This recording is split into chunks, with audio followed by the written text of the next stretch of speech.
The first time I saw Linda's hand in his, the hotel lobby looked like a movie set that had fired its director and let the neon lights make the decisions. And as soon as the elevator doors opened, the sound of an old college song drifted out, like a ghost that had learned to whistle. And my wife turned with that half-smile that said, "It is only a college reunion, honey, and you know how alumni nights are." And the man beside her was the old flame I had heard about in stories that felt like folklore. The quarterback who grew up into a startup prince with a cufflink obsession and a jawline that could sell vitamins.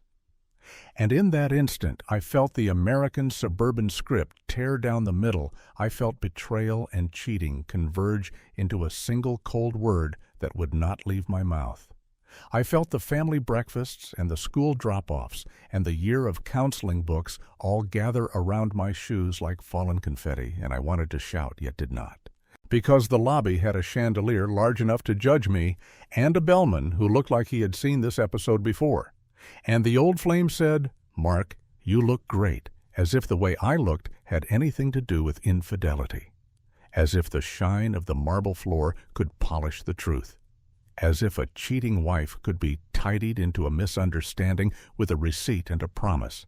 And Linda's smile stayed on her face like a sticker that had lost its glue. And she said this was a charity committee meeting after the reunion because Ryan and I both volunteered to help with scholarships. And the words charity and scholarships fell to the floor like coins that had been bent by a train. And I remembered how an hour earlier she had stood in our kitchen wearing the black blazer that never left the garment bag except for weddings and funerals and reunions. And she had said, "Do not wait up because it will run late, and the hotel is near campus," and her perfume was not her usual Sunday church perfume, but the complicated one she wore to interviews. And I told myself, this is what faithful people do. They trust and then trust again, even when trust returns home in the morning smelling like an elevator. But my phone had lit up with a fraud alert on her card near this hotel, and the words "do not wait up" had turned into a riddle. And now here we were under the chandelier that held its breath while I tried to find mine. And in my head, a narrator started talking like a courtroom voiceover from a streaming documentary about quiet suburban tragedies, saying, "Here is a man who loved the idea of marriage more than he understood the person he married. Here is a woman who loved the idea of youth more than she respected the present tense. Here is an old flame who never learned the difference between nostalgia and gasoline." And while that narrator droned, Ryan squeezed her hand with a confidence that made me think conspiracy. Because nobody squeezes a hand like that unless there has been rehearsal. Nobody stands so perfectly between a husband and a wife unless there is a stage manager. And I saw 3 alumni lanyards tucked into Ryan's pocket, as if the reunion had multiplied, as if there were more rooms upstairs with more versions of the same scene. And the hotel pianist plinked out a tune from the year Linda and I met, and I realized the truth, that this night was not a reunion at all, but an audition for the future of our family. And the role of husband had just been rewritten by people who were not in my house. And the lobby smelled like lilies and hand sanitizer and the end of something durable. And the bartender wiped a glass in the precise rhythm that my heart was learning. And I said the thing every betrayed lover says without knowing they are quoting a chorus. I said, "Say it straight, or do not say it at all." And Linda whispered, "It is complicated," which is a cousin of, "It was only a kiss." Which is a cousin of "Nothing happened," which is the offspring of "We never meant to hurt you," which always grows up into "We did it anyway." And out of nowhere, a college mascot strode through the lobby, a golden squirrel in a foam suit waving a flag for the Centennials.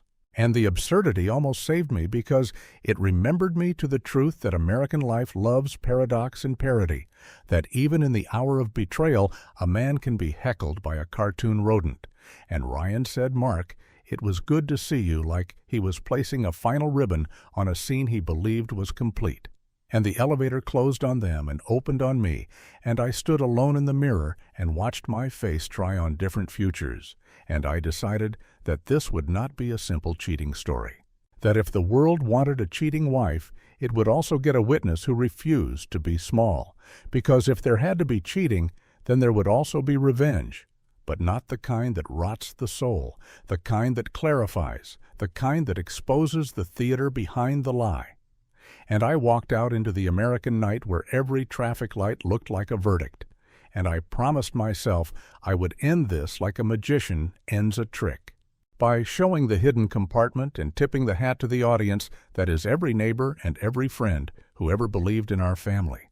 And the narrator in my head finally grew quiet because something louder had started speaking, something that sounded like a future that would not lie for anyone.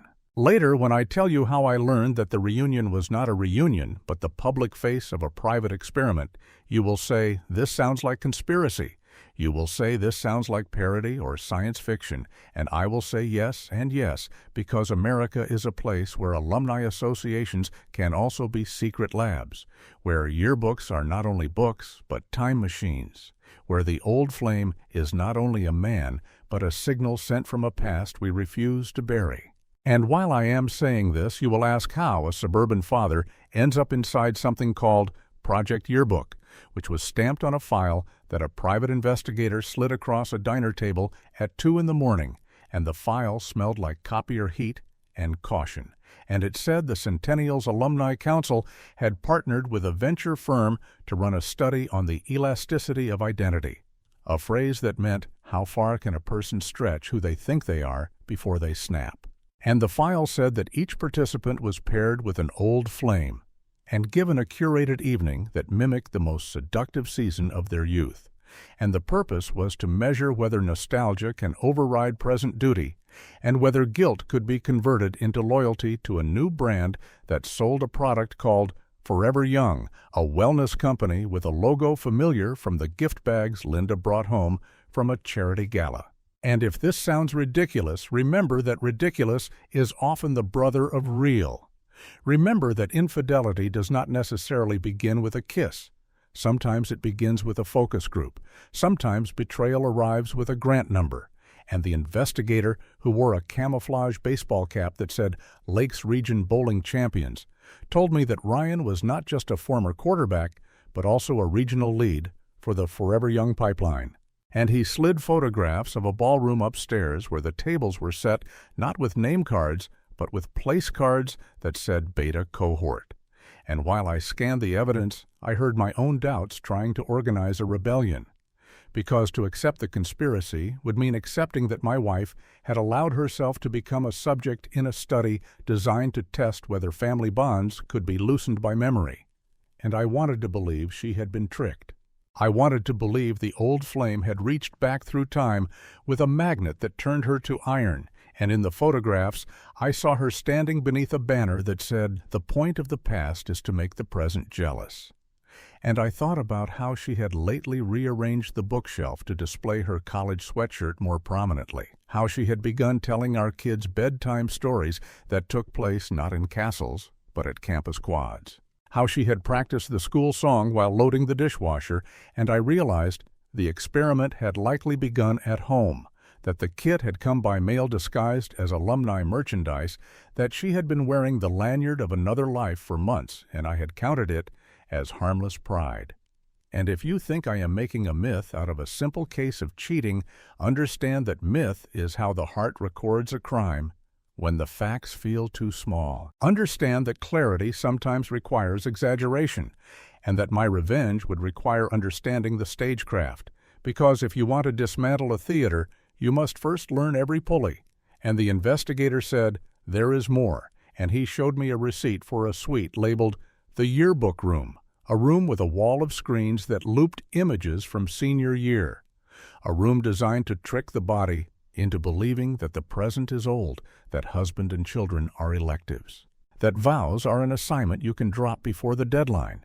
And outside the diner window, a freight train divided the night into segments, and he said, "Men who fight this alone lose because they punch shadows. Men who fight this with light expose the projector," and I asked what light means.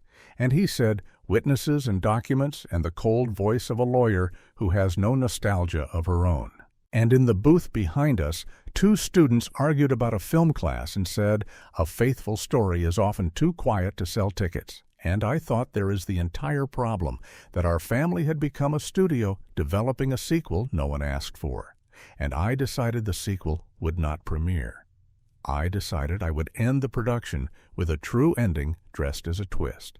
And when I got home, the house was asleep, and the dishwasher blinked complete. And I stood in the hallway between the children's rooms, and I promised them, without saying a word, that their father would treat this not as humiliation, but as a riddle. And riddles are solved not with rage, but with attention. And I gathered the mortgage statements and the schedules and the little trophies and laid them on the dining table as if they were exhibits in a museum of American family life. Because before there could be revenge, there must be inventory. Before there could be justice, there must be remembrance. And I wrote on a sheet of paper the words, "cheating wife," not as an insult, but as a label for a storm. And I wrote betrayal not as a verdict, but as a weather report. And I wrote family as the shelter we would keep open. And I wrote revenge as the process by which lies are asked to sit down and tell the truth. The plan began with a smile that looked like defeat, but was actually camouflage, because the theater of betrayal loves to be surprised. And the next evening I drove to the alumni campus pretending to be a man who had changed his mind and wanted to mend things with a drink and a shrug. And I parked near the chapel where Linda and I once photographed ourselves in the autumn light. And I walked into the hall carrying a bouquet that had been drained of romance and filled with microphones. And the investigator, whose name I learned was Eddie, though he preferred to be called by the bowling team nickname Judge, sat in a van that smelled like coffee and cables, and we rehearsed the phrases I would use to coax the truth into the open. And the plan was not to explode, but to expose, not to scream, but to document. And the hall had been transformed into a parody of Harvest Glory with banners that read, "Let who you were, shake hands with who you could be." And there was a photo booth whose green screen could place you in the past like a tourist. And I saw Ryan in a ring of admirers telling a story about a game that never happened yet, had acquired statistics, and then Linda entered in a dress that knew how to hold a room without begging for attention. And when she saw me, her eyes performed the arithmetic of 100 excuses in a second. And I said, "I came to surprise you and give this night a chance." And in that sentence, I gave her every opportunity to choose our house over the experiment. And to my great disappointment and my permanent education, she chose the experiment because she said, "You came all the way here. You should at least meet the cohort." And she led me to a table where the name cards were not names, but archetypes, where you could sit as the one who stayed, or the one who left, or the one who returned. And I sat as the one who watched, because nothing else fit. And the host welcomed us to a program of guided memory that would conclude with an invitation to draft a new personal code. And the phrase, personal code, rattled me because marriage is a code written together and revised with humor. And the host walked us through an exercise where you imagine the person who could have been your destiny if time had been kinder, and she was asked to close her eyes and describe the smell of freshman year. And she said, "Cut grass and cheap perfume and library dust and freedom." And the room hummed as if the air vents exhaled nostalgia, and the screen behind the host flashed an image of a dorm window, and I recognized it as the one where she once wrote, "I feel immortal" in dry erase marker. And the host said, "Some of you are here because your family thinks you need closure, and some of you are here because your body has been needing to rehear an old song." And at that, the lights lowered, and a trio played a tune we danced to once upon a gym floor that moved like an ocean. And all of this looked like romance but smelled like a sales pitch, and I remembered Eddie's counsel that the goal is not to win the argument, but to illuminate the device. And during a break, I invited Ryan to the corridor and told him about a product I was launching. And he laughed, because revenge disguised as a pitch is an American classic. And I told him my product was called Consequence, an elegant subscription that delivered the truth to people who thought they wanted the past. and he said, "There is no market for that." And I said, "Watch." And I pressed a button on the bouquet, and the microphones whispered their recordings to a very public cloud, and screens in the lobby bloomed with the words, "Beta Cohort Transparency Protocol Initiated," which was a phrase Eddie had taught me to deploy when a crowd needed to know they were being used. And a murmur ran through the hall like a wind finding a canyon, and people took off their lanyards and checked their phones, and the host hurried toward the audio rack in a panic that looked like relief, because perhaps even she was tired of pretending that memory is a toy. And Linda looked at me with an expression that was not shame yet, rather a startled curiosity, like a scientist watching a beaker shatter in an interesting way. And I said, "I love you more than I love this performance, and I hate what this performance is trying to make us," and the phrase woke something old in her. A loyalty to the ordinary kindnesses we had once practiced at scale. And then she looked at Ryan, and I watched him decide whether to fight or float. And he chose to float. He chose to shrug and say the program helps people. He chose to invoke the word healing the way a salesman invokes free shipping. And I understood something final, that cheating is not always about desire. Sometimes it is about a person who wants to feel chosen by a story that promises to erase the chores. And infidelity is an algorithm that says you are the main character again. And revenge at its best is a mirror that shows what that algorithm really is. And the crowd was now speaking to itself in sentences that began with "I" and ended with "we." And the masks fell off, and yet still there was a deeper root I had not seen. When the lawyers arrived with their smooth folders, and the program directors apologized in careful letters, and the alumni council posted a statement about boundaries, the surface looked settled, yet the deeper root rose like a shadow beneath a lake, and it was the root of time itself. Because in the weeks that followed, Linda confessed something that wrapped conspiracy and fantasy into one cloth.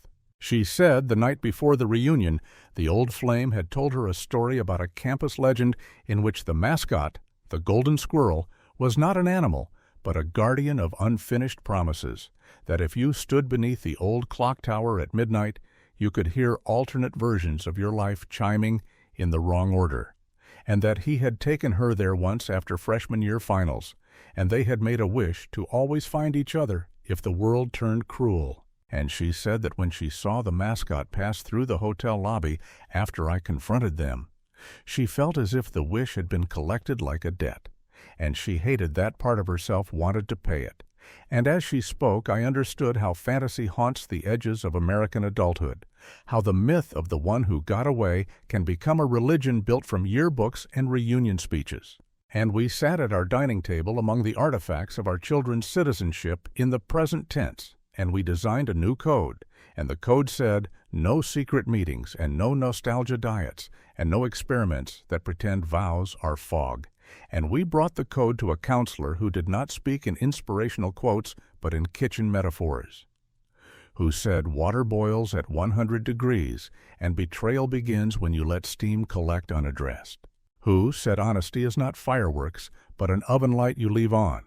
And while we rebuilt our schedule brick by brick, while we confessed and forgave and worried and tried again, the legal case against the program matured, and Eddie handed our attorney the final exhibit, an email in which a director referred to participants as narrative assets, and the attorney smiled the calm smile of a person who keeps the thermostat at truth.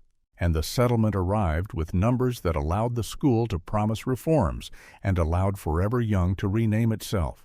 But money was not the point. The point was consequence.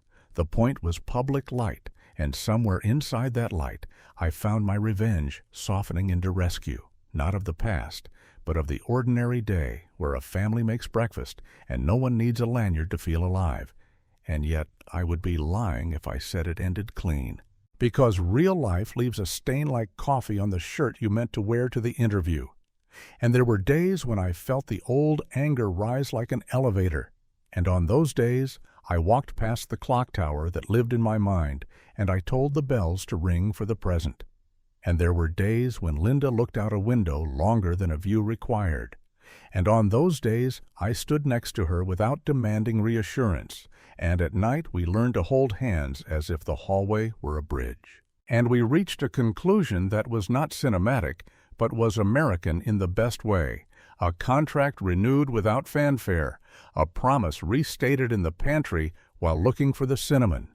And you will ask me if the phrase cheating wife still lives in our house, and I will say it lives the way a warning sign lives near a curve in the road, not as a decoration, but as a reminder that we do not get to drive with our eyes closed. And you will ask me if betrayal still haunts me. And I will say yes, but less, because betrayal shrinks when you name the machine that powered it, because cheating loses glamour when exposed as an algorithm of boredom.